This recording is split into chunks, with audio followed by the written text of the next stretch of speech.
ალბათ ყველას გსმენიათ მსგავსი ტერმინები. ამ smartphones აქვს IP68-ის დაცვა, ამ smartphones აქვს IP69-ის დაცვა.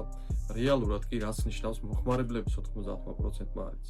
ხო და ამ ვიდეოში დეტალურად აგიხსნით, რომელი რას ნიშნავს, რადგან ტელეფონის ყიდვის დროს აუცილებლად გამოგვერგებთ. Smartphone-ების სამყაროში IP რეიტინგი არის საერთაშორისო სტანდარტი, რომელიც განსაზღვრავს თუ რამდენად კარგად არის მოწყობილობა დაცული მტვრისგან და სითხისგან. პირველი ციფრი ყოველთვის აღნიშნავს დაცვას მტვრისგან, ხოლო მეორე კი წყლისგან ან სითხისგან. მოდი დავიწყოთ IP68-ით, რომელსაც უმეტესობა თანამედროვე ფლაგმანებში ვხვდებით. ამ შემთხვევაში 6 არის მტვერი, ანუ სრული დაცვა მტვრისგან, კორპუსში მტვრის ნაწილაკი ვერ შეაღწევს. ხოლო მეორე 8, ანუ წყალი ნიშნავს, რომ მოწყობილობა უძლებს ხანგრძლივ ჩაძირვას წყალში. ჩვეულებრივ ეს გულისხმობს დაახლოებით 2 მეტრის სიღრმეზე 30 წუთის განმავლობაში მოწყობილობის ყოფნას. თუმცა ზოგიერთი მწარმოებელი უფრო მეტსაც უთითებს. რაც შეეხება IP69-ს, ეს არის უფრო ექსტრემალური დაცვა.